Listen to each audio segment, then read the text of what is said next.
My name is Darcy Ingram. I was 32 years old. The night my father threw my 8-year-old daughter into a thunderstorm. 3 hours.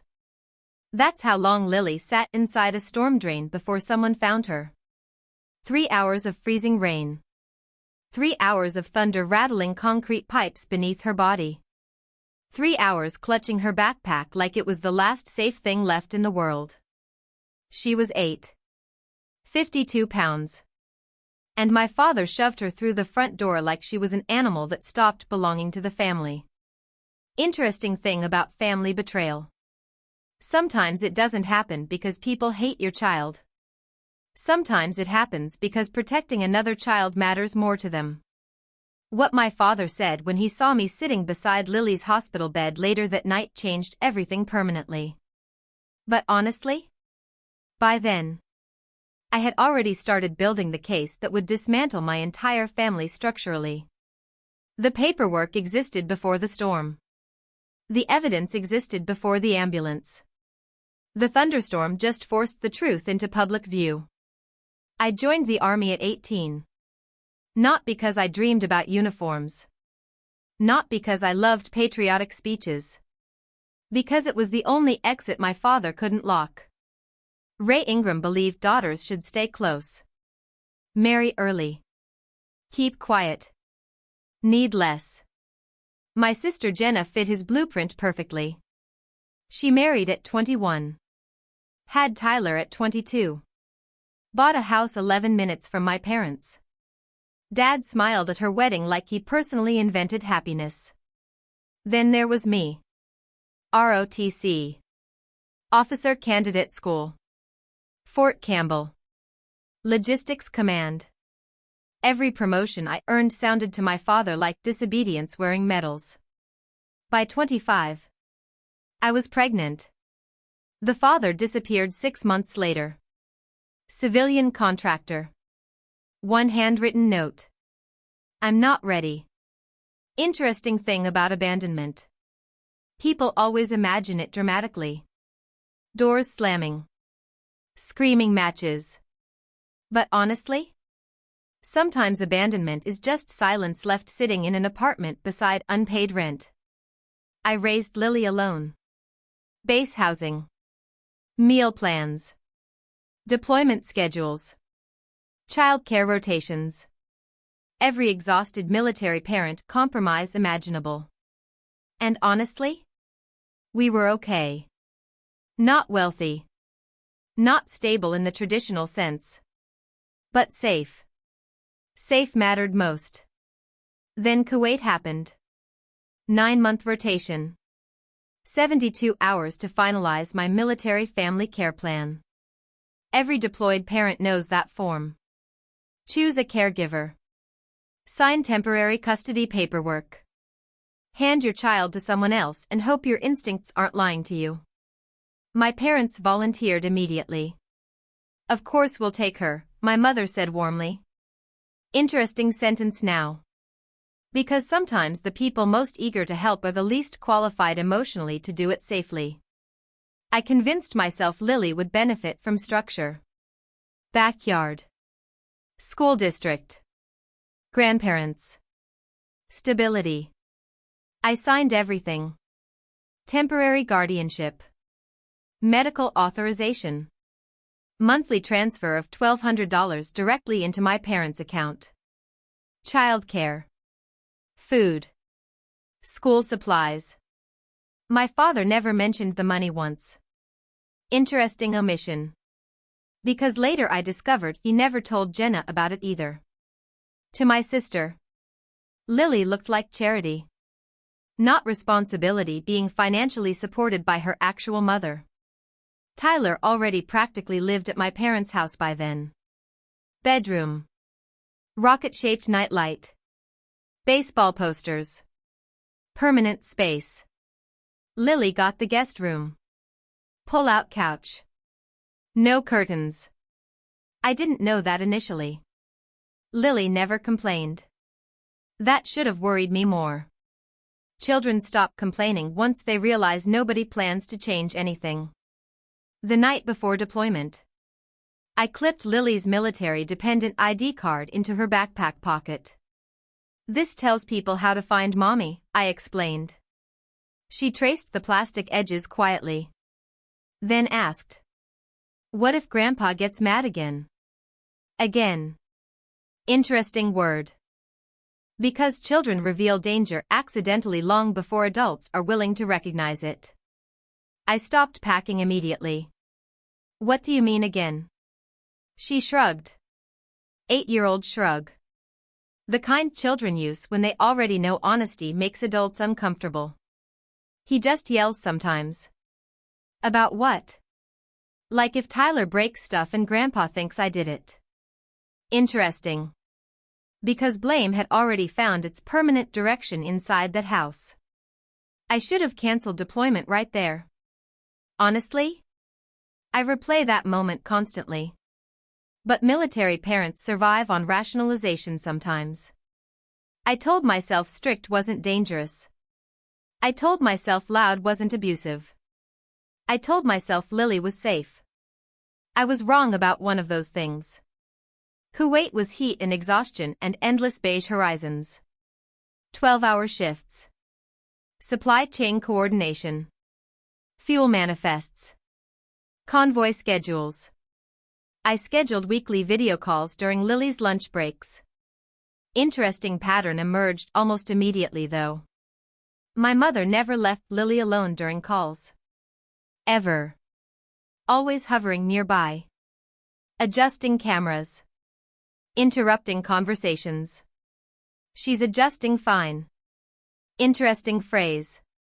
Because adults use adjusting when they want discomfort to sound temporary instead of harmful. Lily stopped talking normally after the second month. Short answers. No stories. No excitement. No Tyler. Used to be. Tyler and I played tag. Tyler showed me baseball cards. Now? Silence anytime I mentioned him. I noticed. But not fast enough. The drawing arrived in October. Folded construction paper inside a care package from my mother. Stick figures. One side of the page. My parents. Jenna. Tyler. All smiling. Holding hands. Other side. A tiny brown-haired figure standing completely alone. Caption at the bottom. My family. I stared at that drawing for 15 straight minutes inside my bunk. My daughter drew herself outside her own family. Interesting honestly. Because children reveal emotional truth through crayons long before adults admit it verbally. I called home immediately. Dad answered. I asked about the drawing. He laughed once. Kids draw nonsense. Then the important sentence. Maybe if you were here instead of playing soldier, your daughter wouldn't act like this. Interesting thing about manipulative parents. They always redirect guilt back toward the child who escaped first. I started documenting everything after that. Green notebook. Dates. Phone calls. Behavior changes. School portal screenshots. Pickup logs. And that's when patterns became impossible to ignore. Tyler got picked up at 3:15 every day. My father personally collected him. Lily stayed in after-school care until nearly 6. Every single afternoon. Different emergency contact listed. Not Dad. Just Mom. Interesting. Because even administratively, my father already separated Lily from the family structure emotionally. Tyler's birthday arrived in October. Bounce house. 15 kids. Massive cake. Photographs everywhere. Lily's birthday came 3 months later. One store-bought cake. Kitchen table. No candles. No friends. One blurry photo texted from my mother's phone. That was the moment something inside me shifted permanently. Not panic. Recognition.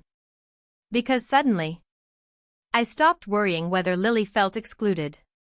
I realized she was being systematically erased emotionally inside that house. Then came the sentence that changed everything. School counselor. Saturday evening call. Your daughter told me her grandfather says she's not a real Ingram. Silence. Huge silence. Because my father used those exact words on me the day I joined the army. Real Ingrams stay with family. Now he was saying it to my daughter. 8 years old. 52 pounds. Learning she didn't belong before she even understood what belonging was supposed to feel like. I filed for hardship reassignment that same night. Early return request. Family care plan review. Then I called Captain Elena Rivera from JAG. And honestly? That phone call saved my daughter's life. Because while my parents kept telling me everything was fine, I quietly started building the paper trail that would destroy every lie they told afterward.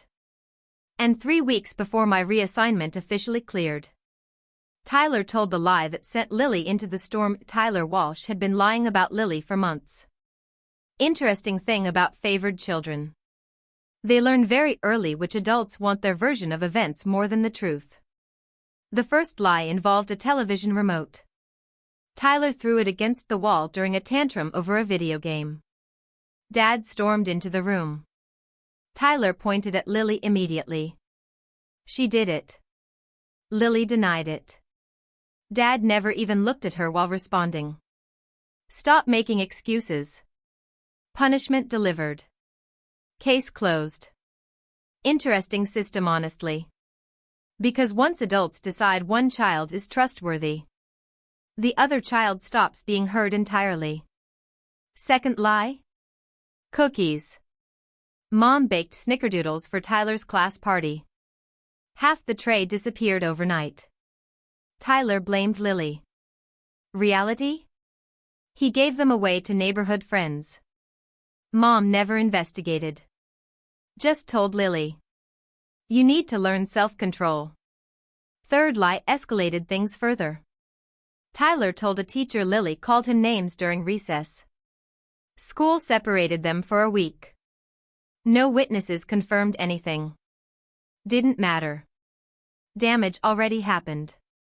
Lily ate lunch alone the entire week. Interesting thing about false accusations. Even disproven ones leave children isolated afterward. Eventually Lily stopped defending herself entirely. That terrified me most, honestly. Because children stop arguing innocence once they learn adults already chose guilt for them. She drew instead. Mrs. Patterson understood that immediately. School counselor. Soft voice. Patient eyes. The kind of adult children trust because she listened longer than she spoke. Your daughter tells stories through pictures, she explained during our phone call. Then came the sentence that hollowed me out internally. She flinches when adults raise their voices. Silence. Massive silence. Because children don't flinch accidentally. Fear trains the nervous system carefully. Mrs. Patterson described the drawings one by one. September. Lily standing beside the family. October. Gap widening. November. Lily smaller than everyone else. December. A giant red-faced figure screaming above a tiny crying child. January. Tyler surrounded by balloons and presents. Lily alone in the corner with an X over her body. Interesting, honestly. Because by then, my daughter wasn't documenting loneliness anymore. She was documenting exile. Then came February's drawing. Only 2 figures. One small child. One adult in green army fatigues. Holding hands. Caption. What I want. I stared at that drawing inside a military operations tent while diesel generators hummed behind me. And honestly, that was the exact moment guilt stopped being abstract. Because suddenly, I realized my daughter wasn't waiting for grandparents to love her correctly anymore. She was waiting for me to come home.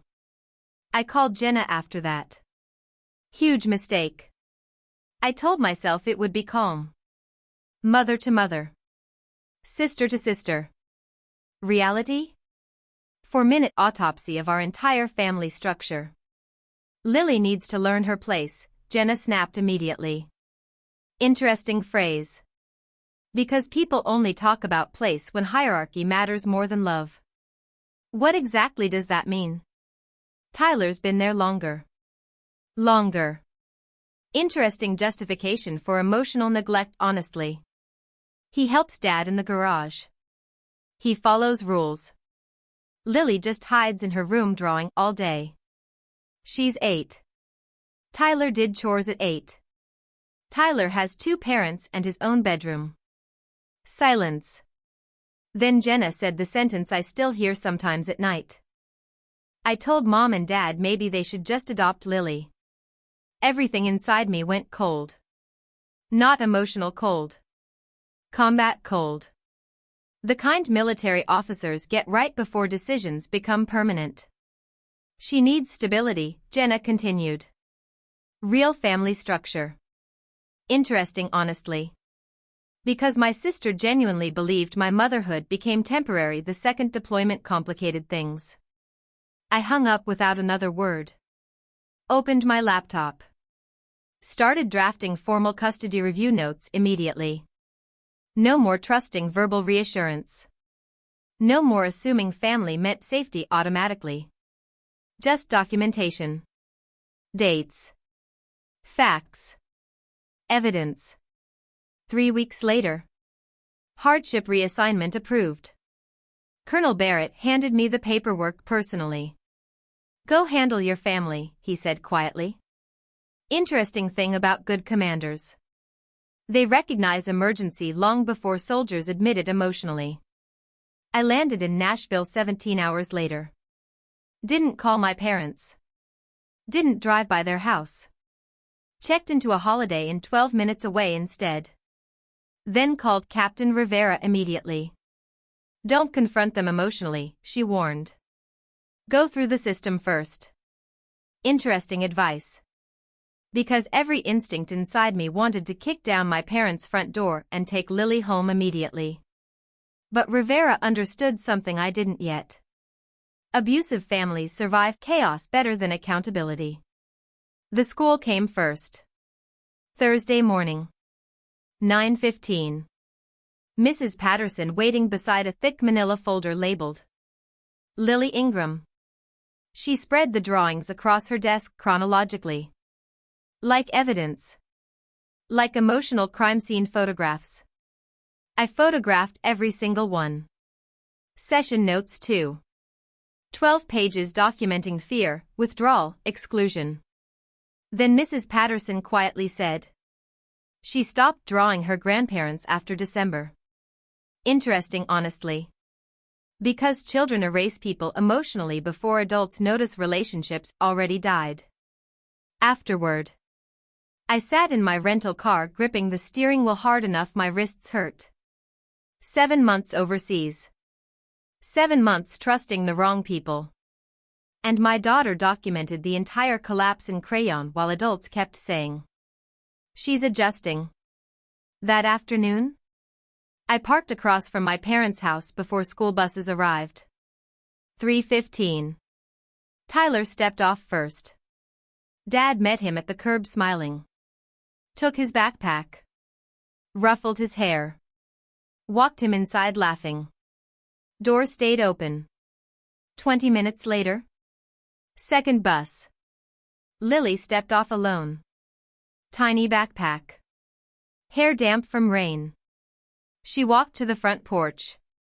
Then knocked. Interesting thing about that moment. I still can't explain what it did to me emotionally. Because children don't knock on doors they feel welcome behind. Mom opened it. No hug. No smile. Just. Wipe your shoes. Lily disappeared upstairs less than 30 seconds later. Meanwhile, Tyler sat downstairs eating snacks watching television. I sat across the street learning something devastating in real time. My daughter wasn't living there. She was surviving there. Then I called Phyllis Calloway next door. 70 years old. Known me since kindergarten. And honestly? That phone call changed everything permanently. That little girl sits outside alone every evening, Mrs. Calloway whispered.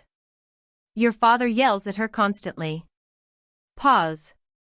It's been getting worse since Christmas. I wrote every word down. Date. Time. Witness statement. Then came Thursday night.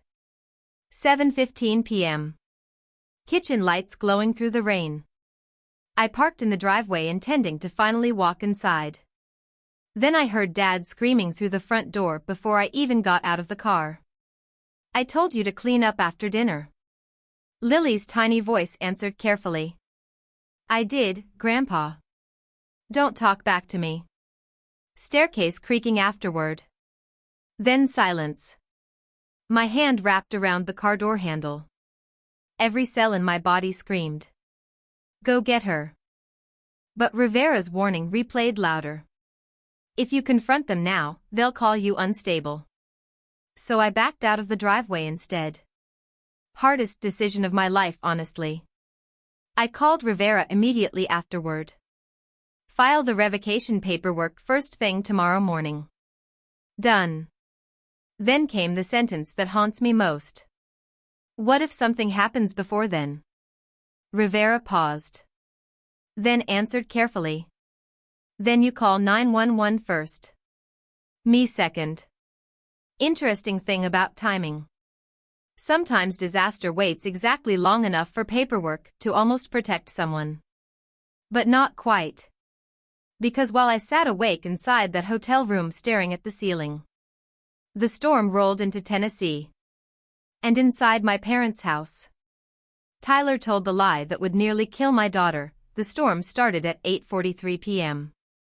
Thunder first. Then sheets of rain hammering against the hotel windows hard enough to blur the parking lot lights completely. I remember checking the weather alert automatically. Flash flood warning. Severe thunderstorm advisory. Interesting thing about trauma. Sometimes your body recognizes danger before your mind understands why it suddenly can't relax. I tried calling Lily twice. No answer. Dad's house phone rang 6 times before voicemail picked up. I told myself everyone was asleep. Told myself the storm probably knocked something loose. Told myself not to panic before facts existed. Then my phone rang at 11:17. Unknown number. Rutherford County Sheriff's Department. And honestly, everything after that call feels emotionally underwater even now. Are you Sergeant Darcy Ingram? Yes. Pause. We found your daughter. Found. Interesting word. Because people only say found when someone was missing first. The deputy kept talking. Storm drain near Cedar Creek Road. Severe hypothermia risk. Conscious but disoriented. Transported to St. Thomas Rutherford Hospital. I don't remember grabbing my keys. Don't remember elevators. Don't remember driving.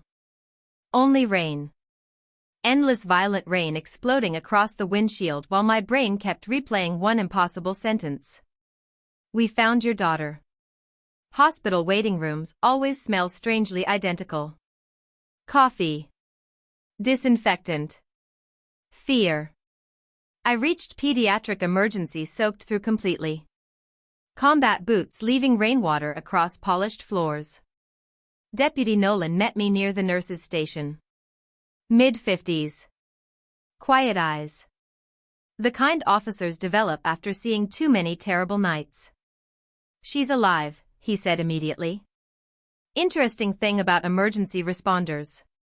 The good ones answer the most important fear first. Then he hesitated. Tiny hesitation. Massive meaning. Your daughter says her grandfather forced her outside. Everything inside me stopped moving. Not metaphorically. Literally. Like my nervous system lost power temporarily. What? Deputy Nolan glanced toward the hallway. Then carefully explained. Tyler accused Lily of stealing $20 from Jenna's purse. No proof. No witnesses. Just accusation. Dad exploded. Lily denied it. Tyler insisted. Then Dad screamed. Get out of my house. Interesting, honestly. Because abusive adults always call children liars right before committing cruelty themselves. She thought he meant the porch, Nolan continued quietly. But your father locked the front door behind her. Lightning cracked somewhere outside hard enough to shake the windows. And honestly? I still hear that sound sometimes when I can't sleep. Where was my mother? Nolan paused again. In the kitchen. Interesting thing about enablers. Their silence becomes participation eventually. Lily knocked for 20 minutes. Rain soaking through her pajamas. Tyler watched from the living room window. Nobody opened the door. Eventually. Terrified of thunder. My daughter ran. Through the ditch beside Cedar Creek. Into the drainage tunnel beneath the road. 8 years old. 52 pounds. Curled against concrete trying to survive adults who decided she no longer belonged indoors. The nurse finally led me into room 6. Lily looked impossibly small inside the hospital bed. Thermal blankets. 4-line. Bruises along one knee. Mud still trapped beneath her fingernails. Interesting thing about seeing your child after danger. Relief arrives second. Rage arrives first. Her eyes opened when she heard my boots. Tiny voice. Mommy? And honestly? That nearly shattered me physically. I sat beside her immediately. Held her freezing hand between both of mine. I'm here. She started crying instantly after that. Not loud. Exhausted crying. The kind children save until safety finally arrives. Then she whispered the sentence that destroyed whatever remained of my loyalty toward my family. Grandpa said Tyler is real family. Silence. Huge silence. Because suddenly, every drawing, every school note, every behavioral shift collapsed together into one horrifying structure. My father never viewed Lily as temporary responsibility. He viewed her as an outsider contaminating the family hierarchy. Deputy Nolan returned 20 minutes later with paperwork. CPS notified. Incident report filed. Mandatory child endangerment investigation opened automatically. Interesting, honestly. Because the system my father mocked for years became the exact system now documenting his actions permanently. Then Dad arrived. 11:58 p.m. Still wearing house slippers. Raincoat half-zipped. And honestly? He looked annoyed. Not frightened. Not ashamed. Annoyed. Interesting thing about narcissistic parents. They often experience consequences as inconvenience first. Darcy, he said immediately. You're overreacting. Overreacting. My daughter almost froze to death in a drainage pipe. And my father's first instinct was narrative management. Deputy Nolan blocked the doorway before Dad could enter fully. Smart man. Dad pointed toward Lily's room angrily. She lies. Interesting. Because abusive adults always accuse children of manipulation once witnesses appear. She stole money. Did you see her steal it? Nolan asked. Dad hesitated. Tiny hesitation. Massive meaning. Tyler told us. There it was. The entire family structure summarized in 4 words. Tyler told us. Evidence irrelevant. Lily guilty automatically. Mom arrived next. Crying already. Interesting, honestly. Because enablers always arrive emotionally devastated after failing to intervene earlier. She wouldn't come back inside, Mom whispered. I stood up so fast the chair slammed backward into the wall. What? Mom flinched immediately. She ran before we could stop her. Lie. Instant lie. Because Lily already described the locked door. Deputy Nolan wrote something onto his notepad quietly. Documentation. Always documentation. Then Tyler arrived. Wrapped in my mother's spare cardigan. Holding Dad's hand. 10 years old. Safe. Warm. Protected. Interesting contrast. He looked toward Lily's room nervously. Then whispered. I didn't mean for her to leave. That sentence mattered enormously later. Because accidental harm sounds very different than deliberate accusation legally. I stared at him for several seconds. Then asked calmly. Did you take the money? Silence. Huge silence. Tyler started crying instantly. And honestly? That's when my entire family finally collapsed emotionally in front of me. Because everyone knew. Dad knew. Mom knew. Jenna knew. Tyler knew. They just needed Lily to stay powerless enough for the truth not to matter.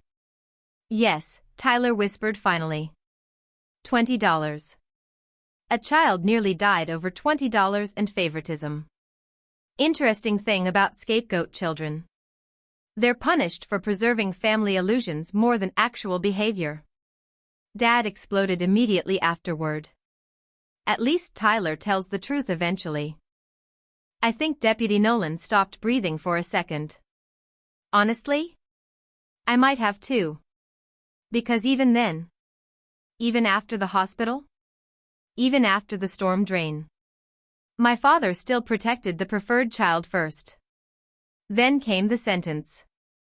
The sentence that permanently destroyed any possibility of reconciliation. Dad pointed toward Lily's room and said, She's too sensitive to survive in this family anyway. Interesting, honestly. Because abusive families always blame the child most damaged by the abuse itself. I walked toward him slowly. Combat calm. The dangerous kind. And quietly answered. She survived you. Pause. That's enough.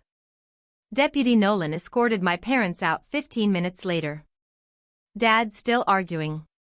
Mom sobbing. Tyler clinging to Jenna in the hallway. And honestly?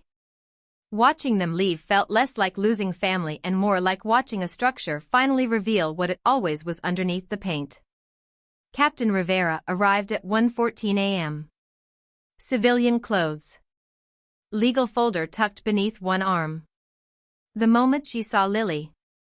Thermal blankets still wrapped around her tiny body. Her expression changed instantly. Not sympathy. Assessment. Military attorneys recognized liability quickly. She'll never go back there, Rivera said quietly. Interesting thing about protective adults. They speak in decisions, not hopes. Rivera already prepared emergency guardianship revocation paperwork. Temporary custody restored immediately. Military family care review expedited. Formal statements scheduled for morning.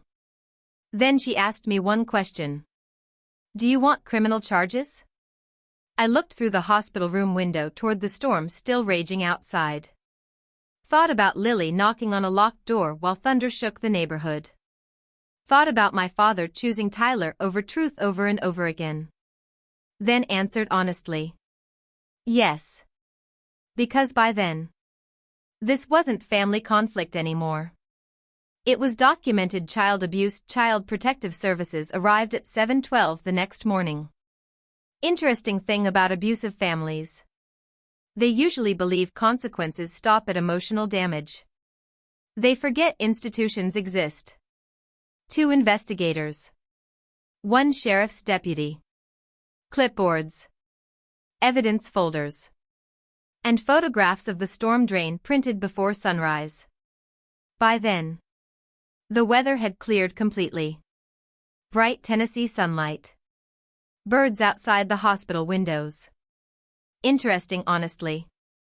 Because catastrophic nights always look impossible by morning. Lily slept through most of the interviews. Exhaustion. Mild hypothermia. Sedatives finally calming the adrenaline crash inside her tiny body. I stayed beside the bed holding her hand while investigator Sandra Pike reviewed the timeline carefully. School counselor reports. Drawings. Witness statements. Pickup records. Photographs. Every small warning sign adults ignored until almost became fatal. Sandra stopped at February's drawing. The one labeled, "What I Want." Lily holding hands with the tiny soldier figure. Interesting silence filled the room then. Because suddenly, the system understood what my daughter had been trying to say for months. She didn't feel protected. Not at home. Not with family. Only with the mother everyone accused of abandoning her. Jenna arrived around noon furious. Not grieving. Not horrified. Furious. Interesting thing about family systems. The person benefiting from the hierarchy usually panics hardest when accountability enters the room. She's exaggerating, Jenna snapped immediately. Dad would never hurt a child. Interesting wording. Because locking an 8-year-old outside during a thunderstorm somehow stopped counting as harm emotionally inside their family logic. Captain Rivera stood beside me calmly. Civilian attorney posture. Dangerously controlled. She was found inside a drainage tunnel suffering exposure symptoms, Rivera replied quietly. Pause. That legally qualifies as child endangerment. Jenna crossed her arms immediately. Tyler said she stole from him. There was no money missing from Tyler. Silence. Huge silence. Because even Jenna hadn't realized the accusation changed versions repeatedly. Interesting, honestly. Lies collapse fastest once multiple witnesses start comparing timelines. Then Sandra Pike asked the question that shattered Jenna completely. When exactly did anyone search for Lily after she left the house? Jenna froze. Tiny hesitation. Massive meaning. Dad thought she'd calm down outside. Outside. During flood warnings. Thunderstorm sirens. Freezing rain. 8 years old. Interesting how monstrous sentences sound once spoken aloud in professional settings. By Tuesday afternoon, emergency protective orders were filed. My parents lost temporary guardianship permanently. No unsupervised contact allowed pending investigation. And honestly, Dad still thought the real issue was disrespect. Not danger. Disrespect. He called me 17 times in 2 days. Voicemails escalating predictably. First denial. Then blame. Then rage. Then finally, self-pity. Interesting progression. Because abusive people often experience accountability like personal victimization. Third voicemail mattered most. She turned you against your own family. She. Meaning Lily. Interesting, honestly. Because even after everything, my father still viewed an 8-year-old child as the threat instead of his own behavior. Rivera saved every voicemail automatically. Documentation. Always documentation. Mrs. Patterson submitted formal school testimony Wednesday morning. 12 months of behavioral decline. Fear responses. Social withdrawal. Self-isolation. And the sentence that buried my parents structurally. Child presents classic symptoms of scapegoat family targeting. Interesting phrase. Because suddenly, our private family dysfunction had a clinical definition attached to it. Scapegoat family targeting. One child idealized. One child blamed. One child protected. One child sacrificed emotionally to maintain family balance. Tyler started therapy 3 weeks later. That mattered to me honestly. Because favored children are damaged too. Just differently. He cried during his first CPS interview. Told investigators Grandpa said real Ingrams protect each other. Interesting thing about toxic family systems. Children inherit the hierarchy before they understand morality. Tyler wasn't born cruel. He was rewarded for being chosen. Huge difference. Mom tried contacting me constantly afterward. Letters. Voicemails. One handwritten apology card left at the hospital reception desk. Interesting honestly. Because enablers usually seek forgiveness before they fully acknowledge participation. Her final voicemail broke me a little though. I should have opened the door. That sentence haunted me for months. Not because it excused anything. Because it proved she knew. The entire time. She knew. Spring arrived slowly after that. Lily transferred schools. New apartment near post housing. Night terrors twice a week initially. Then once. Then eventually. Less. Healing in children happens strangely. Not linearly. One safe bedtime at a time. She stopped drawing herself alone first. That's how I knew recovery started. Interesting honestly. Because children announce emotional survival through tiny details adults almost miss. One afternoon, about 4 months later, she drew our new apartment. Tiny kitchen. Blue couch. Potted plant beside the window. And 2 stick figures holding hands. Caption. My family. I cried in my car for 20 straight minutes after finding that picture in her backpack. Not because the drawing was sad. Because for the first time, my daughter included herself inside belonging again. Dad never apologized. Not truly. He framed everything as misunderstanding. Overreaction. Military brainwashing. Interesting thing about narcissistic parents. They would rather lose their children permanently than surrender the narrative where they remain correct. The district attorney eventually declined felony prosecution. Age. First offense considerations. Cooperation from CPS. But the investigative findings remained permanent. Documented neglect. Child endangerment.